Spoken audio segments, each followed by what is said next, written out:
She's not very good. When we looked at the guest speakers for 20 Books London, we got a question in Vegas about list building. How do you build a better newsletter list? And we asked who's the best person for that. And one of the names that came up was Derek Murphy. So he was on one of his famous castle getaways, and we asked him, could you make it? And he said, yes, I think I'll be in London during that time. So here we have Derek Murphy, one of the best in the business on list building. So here you go.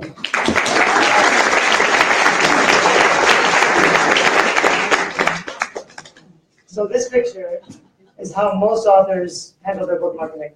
And the readers are kind of just trying to do their own thing. They probably already know what they're looking for. Authors are trying to get in front of them and derail them with marketing or advertisements or whatever. And if you do everything perfectly and you have an amazing cover and a blurb and tons of reviews, you might get their attention to buy your book. But it's hard. The other thing you can be doing is building a list and building a direct relationship with your readers. The more readers you have that already know who you are and already like you, the less hard you need to work to get their attention. So it's not necessarily an alternative, but it's something that can very easily be another thing that you do. Besides advertising and marketing and reaching new readers' visibility, you can also be building your list. So I started writing fiction for the first time a couple of years ago, and I really wanted to have my own audience. So I built a list before I launched my first novel with book giveaways, which I'll talk about in a minute. And with book giveaways, I built a list of about 8,500 readers before I launched my first novel. Now I keep my list at about 30K, but it's gone up to probably over 100K have signed up to my list.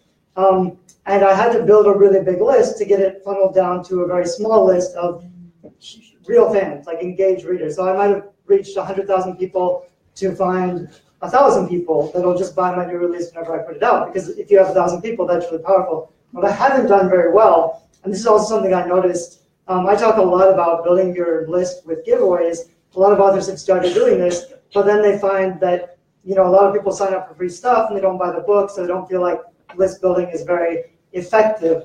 So more recently, I've really tried to narrow down on building an autoresponder sequence that builds a relationship on autopilot. And if you do it well, you could sit down and write 12 emails in a day. That autoresponder series will be building a relationship for you on autopilot while you're writing other books. So it's something you can set up really easily that can be very powerful.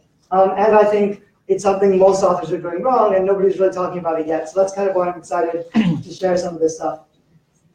So when I talk about list building, this is what I usually come across. Either people don't want to do it because they think it's not effective, or they've done it and it's not working for them because they say things like nobody buys anything. So they built a huge list. And this is often like maybe they got 100 people on their email list and then they only got 10 sales. And they say, oh, I only am selling 10%. That's terrible. And actually, that's pretty good. People also say freebies don't buy a review. I don't think that your list is only for people who will actually buy the book. I think you can have lots of positive benefits from people who are on your list. For example, I can give away a lot of free copies and get a whole bunch of reviews really quickly. I can get to the top 100 of the free store on Amazon by sending out an email. There's other benefits. Even if those readers aren't buying my books, I still value them as readers. If they're willing to read my book, I don't mind giving it away for free. That's something I'm changing now that I've been doing it for a while. Now I can charge for my books and my readers will pay for them, but that's because I've given them a lot of books. If you're starting off with your platform, there's a different kind of marketing for an author who's starting off and doesn't have any readers yet, and someone who's been doing it for a while and builds a loyal fan base. And also people say conversion is terrible. So in business, a 1% conversion rate really isn't that bad, which means if you get 1,000 people on your list, you may expect 1% of them to actually buy the book, which may sound terrible, but that's for cold traffic. So that's when you're putting your message out in front of people who don't really know who you are. The more that you can get them on your list and build a relationship with them, the more they know, like, and trust you, the easier it's going to be to boost that conversion and get much higher. So I don't know, this is what you should shoot for when you're starting off, and not be dismayed if you're getting a 1% conversion rate. But the more you do it, you can get that up to 10% or 20%. You'll always be building a bigger list and then getting rid of the people who aren't very engaged or aren't buying books, so that your core list is more engaged. So there's two types of subscribers, and most people only focus on confirmed fans. So these are people who have read your book, and they'll probably buy something. So those are people who, for example, at the end of your book, you say, if you like this book, please sign up to get something else. They've read your book already. But I also like to have a big list of potential fans. These are people who I know enjoy my genre, but maybe they haven't read my books yet. So I have 2 different lists. This one grows really quickly. I build it with free books and giveaways. And I have to realize that they may not know who I am. They may not care at all about me. They've probably never read any of my books. They may not be opening my emails, but they're still potential fans. I know that if I can get them to read one of my books, they might be fans. So I can't just send them a couple of emails and then give up because they're not interested. I have to kind of keep pushing until I can get them to read something. That's really your big objective, is just to get them to start reading something that you've written, and then push them over to your confirmed fans list, who are people who have actually read your book and like your writing, and are going to be much more likely to review or share your work or buy something. And there's also 2 main methods for building a list that I used a lot in the last couple of years. I do a lot of free books. When I started off, like I said, I didn't have a platform as an author. I wasn't really concerned with making money. I wanted to put out books that people liked and kind of build my trust as an author. So I put out all of my free books were perma-free for the first 3 to 6 months because I just wanted to put them out in the world. The nice thing about perma-free books is that they get a lot more downloads. So you can test, you have a shorter feedback loop, which just means if I get 100 downloads a day, I can make changes to my cover or my description and see results really quickly and know whether or not it's working. So part of the reason I still like free books is just because I can test things really quickly. And once it's really working and the conversion is really good, I can switch it back to paid. And I know that I have the right cover. I know that I have the right hook or tagline or blurb. So that's one of the other advantages of free books. Also, because I get more downloads, I'll get more reviews faster. So I can leave it perma-free for a couple months and get 50 to 100 reviews and then switch it to paid, and it will keep selling because I have the reviews. If you're just trying to sell a paid book and you don't have a platform, you have to spend most of your money on advertising or visibility, and it takes a long time to get your first 10 or 20 reviews. But I also done a lot of book giveaways. So by book giveaways, what I mean is, because I assume people don't want my books. They don't know who I am. They don't know if I'm a good writer or not. I want to give away books that they've heard of by best-selling authors in the genre that they're already aware of. So I'll put a package together of 10 books and say, win these best young adult mermaid books or whatever. And I'll use targeted Facebook ads to appeal to young adult fiction readers who like mermaids.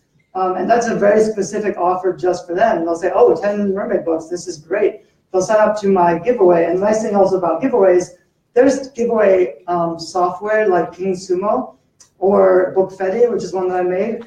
And the idea with the giveaway is that they sign up to win, but then they get more shares. They get more entries if they share the giveaway. So you may get one person to sign up for the giveaway, but they may share it with 10 of their friends. So it's easy to get lots of signups. And again, these aren't fans of my work, but they're fans of, for every book I launch, like I did a mermaid book or a time travel book or whatever, and I would just make a list of people who like that specific genre and make a giveaway just for them. The other nice thing about this, this is one of the giveaways I set up. It has like 28 dark fantasy books, so I could build a relationship with a bunch of other authors, because then when I started out, nobody knew me as a fiction author. I didn't have any fiction author friends, and I really wanted some. So I started doing giveaways as a way that I could feature a whole bunch of other authors on my platform and do these giveaways and promote the other authors. So I'm providing value to my community and making friends that way.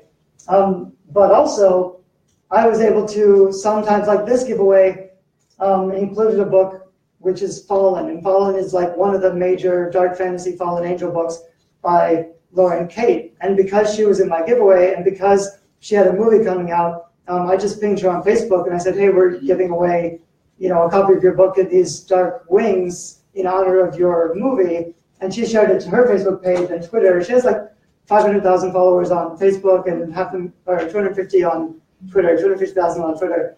So I was able to not only get in front of a lot of the right readers, but also all of the authors who were involved with my giveaway got featured on Lauren Kate's homepage, which is value for everybody. So they felt pretty good about being included. I got a lot of free visibility for that. And a lot of people sign up for my giveaway. So then when they're on your list, I can offer them a free book. They might start to get to know me as an author, and I can lead them down that process of becoming real fans. So a little comment on reasons to read. Whoops. So reasons to read a book. You'll notice that the last one down there is it's free. So one of the problems with free books is that just because you give away a free book doesn't mean anyone's going to download it, and it doesn't mean anyone's going to read it, because there are millions of people giving away free books. So it's not enough to have a free book. You still need to have a great cover, you still need to have a great blurb, and you still need reviews. And also, just because someone downloaded your free book doesn't mean they've read it. So if someone signs up for your free book on Instant Freebie or BookFunnel, or your free book on Amazon or whatever, just because they downloaded it doesn't mean they've read it. So you can't talk to them like a fan. You can't talk to them about your book because they probably didn't read it yet. You still have to talk to them as people who might be interested in your genre, but probably don't give a shit about you yet. That's still your job to build that relationship with them. But you've got your foot in the door by giving them a free book. And now you have the opportunity to build a relationship with them. So this is how most authors talk to their lists. Which looks something like this. And so a lot of authors, maybe you've built a big list, but you just don't know what to say, or you don't want to be annoying, so you don't know what to write to them about, and you feel a little bit weird every time you send out an email. So most authors keep it really short, and they focus on like 3 emails. And for the last couple of years, this is all I had also. I had like a welcome email, here's your free books, did you like my books, please review, and that's basically it. And that's not really good enough, because once you have them on your list, if 90% of them don't actually know or care about you yet, you still need to build a relationship. So it's an opportunity for you to build a relationship with readers, but you need to work harder. Every author is doing this. So readers are used to this. It's not really remarkable enough. You still have to be new and interesting enough to create great content for them, care about them as a reader, and try to get them to engage with you and to come back. So this is the normal in-between between author and reader is your book. So the reader downloads a book, the author talks about their books. But it's not really a personal relationship. It's just based around the books. What I prefer is something like this, which is the BFF model. So you want your reader to feel like they're a special insider that you're talking to directly. Yes? And that PSA on the previous slide, can you clarify what that acronym is for? PSA is public service announcement. Oh, okay.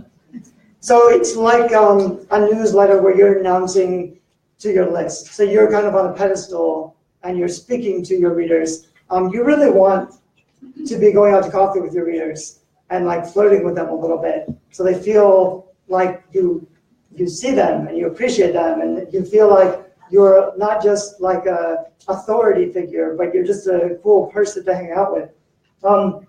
And also in this model, your books are part of the puzzle, but they're not the in-between thing. You can build a relationship with your readers that's independent of your books. So your conversion will go up. Maybe your books are pretty good and they kind of like them, but they're not really going to review them, or maybe they're not going to buy them. But the more you can build this direct relationship with your readers, the more likely they're going to be to do things for you, like review your books or share your books. And that can be really powerful. The more readers you have that really like you as a person, they're going to go, and vice versa. If you like them as a person, if they know that you like them as a person, if they feel like you listen to them and you understand them, they're going to become hardcore fans. So they're going to be your evangelists, which can be very valuable. So these are some of the things. This is kind of my notes. And later, I think I'll have time to share what I'm going to do with my fiction platform. But these are some of the things you want to think about putting in your autoresponder series. So not just, here's my free book, please review my book. Basically, you want to identify what things your readers like and talk a lot about those things. I won't go through all of these individually, but a couple that I'll point out. Okay, well, maybe I'll go through them all. The first one, provide value. You kind of want to, you don't want to like say that you're awesome, but if you can name drop a couple of things, like sometimes I rent castles. That's kind of a cool thing. I don't like brag about it to my list, but I might incidentally say, oh, last week I was in this castle in Austria and I wrote this book, here's the first chapter. If you can drop little things that are kind of cool that your readers might get a kick out of, that's an easy win. It also helps to, there's a term called brand transference. So if they already like something else, and you like that thing too, and you include it in your newsletter, they will automatically, some of that trust and likability will automatically flow to you. A lot of people do this with pets. So if you see in like business or even on Tinder, people will hold a dog or a cat because people like pets. And that's an easy thing to do and get people to like you more. So if you have a dog or a cat and that's part of your writing routine, if you have a cat who always steps on your keyboard or whatever, and you can talk about in that newsletter, you're going to become a lot more likable to just about everybody. You might want to figure out if your readers are more dog people or cat people, but if you can figure that out and include that in your newsletter, it sounds really stupid, but that's an easy way to get people to like and trust you more because it's a shared, what's the word? Something you both enjoy, something you both care about. Empathy. You also want to tell stories that humanize you. Tell stories is really important. So instead of saying, my book is out, it's free, please download it. If you can start off with a hook and then a story to get them to, you want to paint pictures in their head. So if you can get them to imagine something and they'll remember the story, it's always going to be more effective than just an information dump. So start with a story before you ask them to do anything or before you present the information. Also focus on them. So you don't want to just be talking about yourself. This is something that comes up with Twitter a lot. With Twitter, you don't want to just talk about your own stuff all the time. You're going to be talking about other people's stuff or interesting things that your readers will like about 90% of the time. So most of the time, you want to talk about your readers and not about yourself. I'm going to skip the rest of these because I talk a lot about them again in a later slide.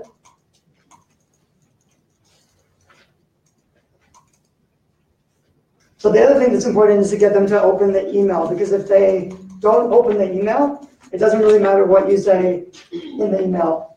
So some of the ways to do that are to think of the things that, just like you would for a book, when you have a new book, you would search for the keywords and find out what people are searching for. So you need to know what your audience likes and do some keyword research. You can use KDP Rocket for keyword research. Make a list of things that your readers like. And then you can use a title generator. There's websites where you can put in a keyword phrase and it will spit out a clickable title. And if you can use that in your subject for your email, and you're talking about a lot of interesting things, the trick is just to get them to click to open the email, because most of the time they're not going to open your emails anyway. You have to say something interesting enough to kind of get their attention and get them to click and open. So some of the ways to do that, I think someone mentioned earlier, open loops, but you can do that also in the subject of your email, in the subject header, where you say, here's my 7 favorite books of all time, number 3 changed my life. So they have to click the header to open the email to see what number 3 is. So that's an open loop. So to refer to something inside the email, but they have to actually open it to see what it is. This one, a lot of people still use Freebook, and I may continue to use Freebook for the first welcome email. The problem is it's being overdone so much. You may want to hook with something that stands out a little bit more. So one of the examples I haven't tested yet, but I kind of want to, my first book was about mermaids, and a lot of traffic to my website is for the search phrase, how do mermaids have sex? So I wrote an article, and people search for that, and they find my blog. And they may not necessarily be my right readers, but that's something that will get attention. So it's my very first welcome email, and maybe not the free book email, but maybe my first introduction email to myself, or to my, like when you're trying to get readers to give a shit about what you write about and why you write, you will kind of have to tell your story and give them a reason to care about what you're writing. So if I write my headline for my subject, my first email as how do mermaids have sex, a lot of people are going to click it to read my email. And in the email, I can talk about why I wanted to have biological functional mermaids, because in my magical systems, I don't want it to just be like Disney proof magic. I want it to be magic that's based on scientific possibility, at least to some extent. That gives them kind of an interesting point to clip into my writing style or what I'm trying to do with my fiction. how often should you send emails? I think you should keep sending emails at least once a week for 3 months, which is 12 emails. So I try to have an autoresponder series of 12 emails that goes out once a week. And the reason is you don't really know when they're going to open the email, and you don't know which of your emails are going to appeal to them. So you want 12 very different types of emails that different people will respond to in different ways, because probably everybody's only going to open a fourth of your emails anyway. So you don't want to give up after 3 emails. You want to keep writing. Maybe they're busy this month, but 2 months later you send an interesting email and they open it. And all of a sudden they're like, oh, this sounds cool. I'm going to go back and read those older emails. I'm going to download all these authors' books. You don't want to give up too early. There's a rule in online marketing that you want to keep emailing until they unsubscribe. Like you want to make people unsubscribe by showing up. And if you're worried about being annoying, that just means your content isn't good enough. So you should focus on every email should be a surprise and delight. Every email should be a gift that makes your readers' lives better. They should look forward to your emails because you're not asking them for things. You're not like making them feel bad. You're surprising and delighting them by giving them unexpected great content. The more you can do that, the more they're going to like and trust and look forward to your emails. And this is also training. So if you can do this and they start opening your emails and looking forward to your emails, 6 months later when you have a new release and you send out an email, they're going to remember you and they're going to open it. And also you want them to get used to your name and your face in your books. So the more you send out emails, the more they'll start to feel comfortable with you and they'll start to recognize your name. And then, like I said, they're not going to open them all anyway. Once a week's really not that often. And most other authors are going to give up after 3 emails. So most authors, they'll probably skip all the emails. They'll get their free book or their free download, and that's it. It'll be done. But if you are the author who keeps showing up, they'll recognize you. They'll see you at least. They'll be like, why is this guy still emailing me when I downloaded the book 3 months ago?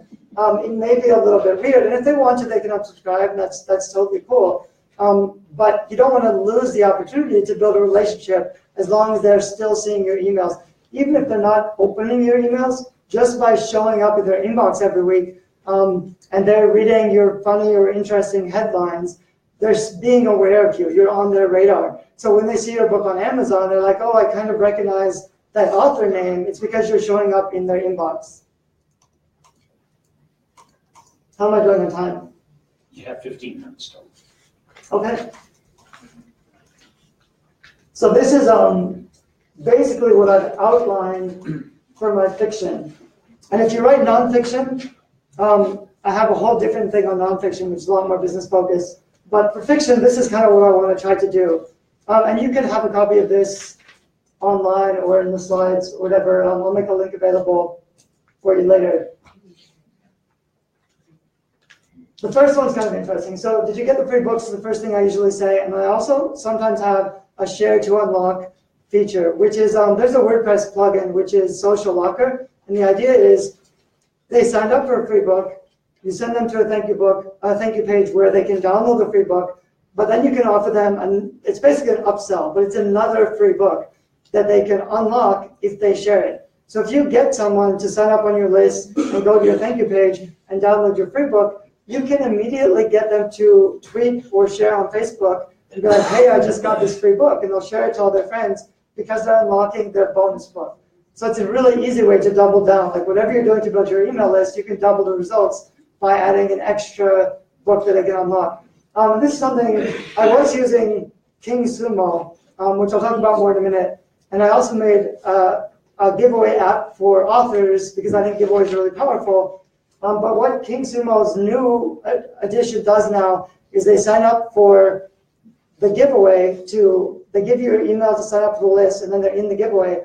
But then immediately once they sign up, it says you can earn extra entries by following the author on Twitter, by sharing this on Twitter, by sharing this on Facebook. So there can be like 5 other things you get them to do, which is nice. So immediately after the first giveaway, I may also do another giveaway, either with King Sumo or once they're on my thank you page, once they've downloaded my bonus content, I can also, like my first other email might be, here's another giveaway. Because once they're on your list, you can try to get them to follow you on Twitter or Facebook. You can try to get them engaged. A lot of the content that I do is just about getting them engaged. So I'll ask them a question. I'll try to get them to my Facebook group so they can answer my question. I want to ask them a lot of questions. I want to ask them to vote. I also want to do something like this one, which is user-generated content. So I'll do something like, what are your favorite quotes in young adult literature? And every month I'll have a $20 or $50 Kindle credit prize. And I'll just tell my list, every month you have a chance to win money by taking a picture or pulling out, like typing your favorite quote from young adult literature and posting it on my Facebook page here. And then I'll turn all of that into nice graphic quotes. It has the book cover, the book name, the author name, and the quote. And I can make 500 of those and put them up on Pinterest and Twitter. I can release them on my Facebook group. It's user-generated content because they're submitting the quotes, but I'm turning it into really, really good content. So whenever anybody searches for, best quotes of young adult fiction, they'll find me and my content on the internet. So it's a really good way for me to keep, I'm not only engaging my existing audience, but I'm attracting new audience with great content. And I'm getting them involved because I want my audience to be involved. The hard part is getting them to talk to you because mostly they're going to be running away. So if you can try to pull them in and get them to comment or or talk about themselves and what they like, that's a big win. You really just want to, for my PhD thesis, I talked a lot about Paradise Lost. So there's this thing in Paradise Lost, Kierkegaard has a book on seduction. And there's this thing about seduction by withdrawing. So the seducer withdraws to leave space. And the person who's actually doing the seducing is not the person who is, trying to pick up the object of their affection. It's actually the person who's withdrawing because that creates the space that attracts the person who fills it with themselves. Anyway. So you kind of want to leave space for your audience. If you're just there talking all the time, they're not really going to listen. But if you can ask them a question and withdraw and create a group activity where they see other people are also commenting, like you are the organizer of a community, you're not just talking down to them. So this is basically this is what I'd recommend, this is what I'm going to start doing. However, like I said, it's probably better to start with a really powerful email hook. So rather than, 10 things young adult readers are sick of hearing, I might do something like the first time I got abducted by aliens, which is a little more mysterious and engaging. And then I can also talk about, my biography and why I write sci-fi and fantasy. That's a story I'll tell you some other time if you're curious. Whoops, can you go back? Let's keep going.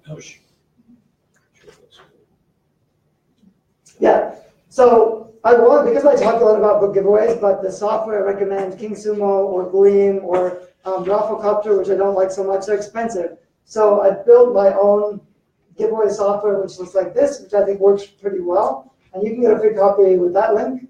I also have a course I made on email list marketing that is free for you with that link. But you can get this giveaway app, and because KingSumo is so good and possibly better than mine, I installed KingSumo on my website, so you can log into my website and use KingSumo on my platform for free if you want to do giveaways and test that out. So you can use BookFetti or KingSumo to set up your own author giveaways. They're both really cool. I think they're great for list building.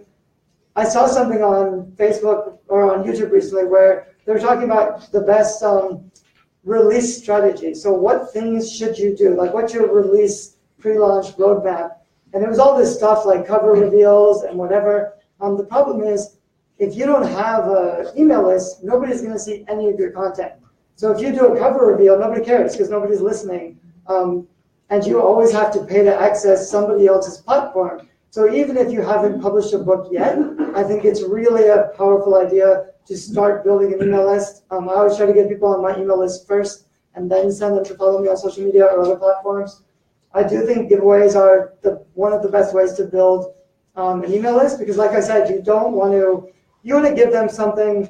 If you remember the first picture I showed you, which is the hippo, and the hippo is just trying to basically run away.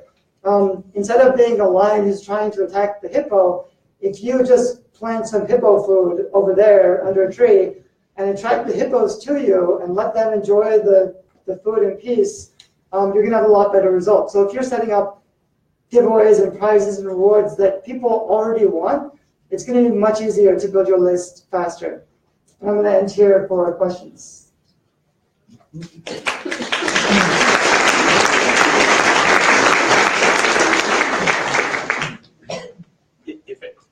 If anybody has a question, come on up, form a TU here. Mark will hand you the microphone, just so we can hear you for the live stream.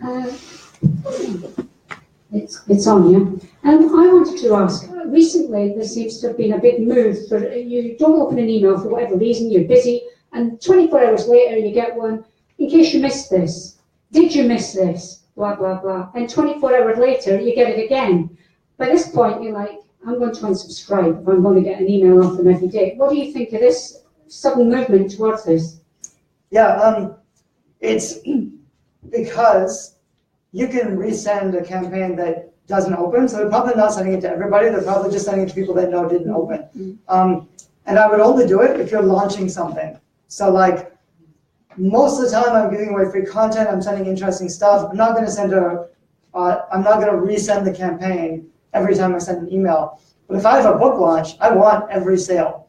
So maybe most of my list they don't want to buy anything, that's fine, but I'm also not going to be afraid of trying a few times, because that's really why I have my list. Yeah. So if people aren't opening my emails when I have a book launch, I might resend it a couple times. Yeah.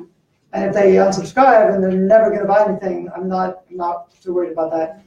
It's just there are some people doing it every time. Yeah, I wouldn't do it every time. It gets irritating there. Sorry. Hiya.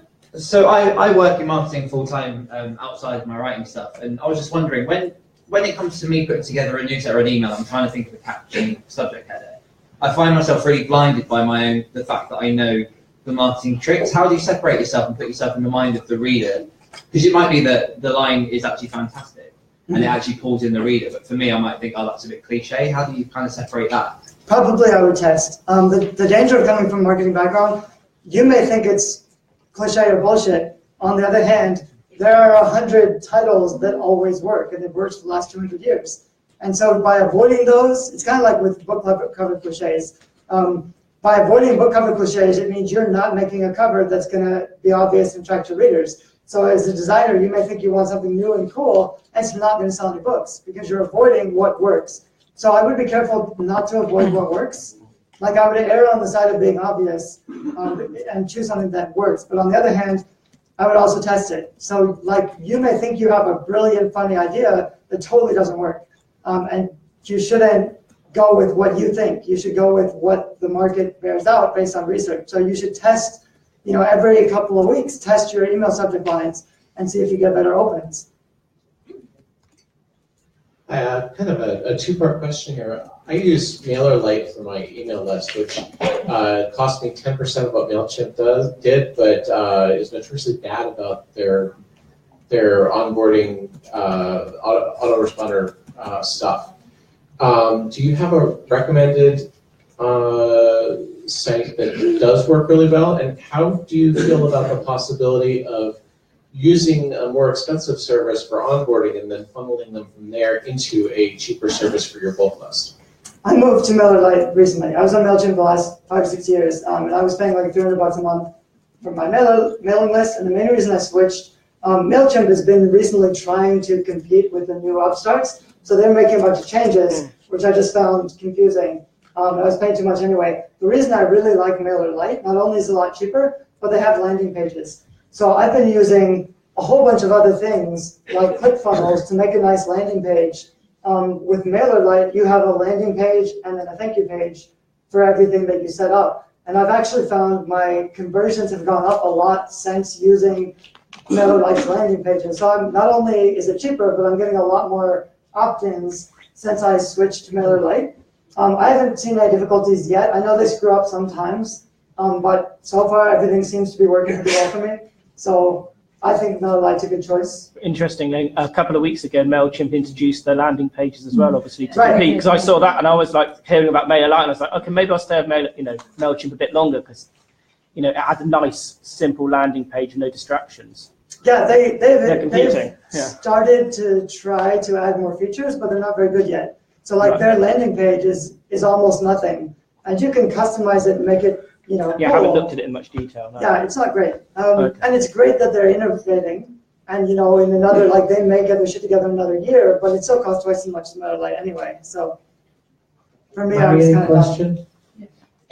Hi, Darren. My question is, I noticed that a lot of your mails are actually designed to invite personal conversation with your readers, dialogue. Problem I have is I've got about 3,000 people on my mailing list, and I'm getting about 100 mails every week. And it's great fun, it's the highlight of my day to talk to people, but it's exhausting. And I'm really getting writing done now. How do you deal with that? Do you have an assistant or? No. Which is kind of funny, because I'm at the point now where some people will be like, I'm sorry to bother you, or like they're trying to reach Derek Murphy, but they think they're talking to an assistant, which is weird. No, and in my nonfiction stuff, my first email, because this is something I learned in business a long time ago, but the first email is just to try to get them to reply. So I say something like, whatever you're frustrated with, whatever you're having troubles with, hit reply to this email and talk to me, and maybe I'll try to help. And I do that, and I don't get as many as I used to get, but I probably get 5 a day. And it doesn't take me that long to reply. They ask me some questions, and I reply, and I say, hey, nice to meet you. I think that's important.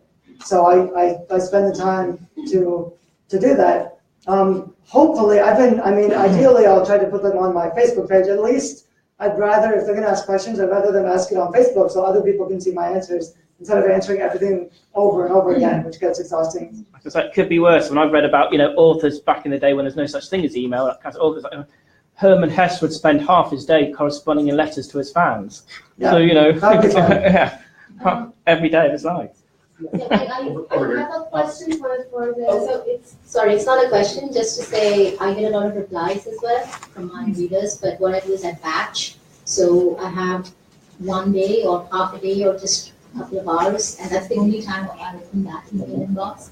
Otherwise, I don't go there, and that helps me a lot. So they know they won't get a reply immediately, but it might be like once a fortnight or so. Right. Just one more question. No, it was, I wanted to ask the person who said she was getting 100 emails a day or a week. You said you have 3,000 subscribers, and you, I guess. That's it. Thank you. And you get 100 emails a week. I have also around 3,700, and they only reply to the emails that I invite them to reply to. So my question is, what are your newsletters about? What do you send them? Maybe it's, That's too many questions, I suppose, yeah. Yeah, any more questions, just ask Derek after, because we have to move on now, guys. Oh, thanks.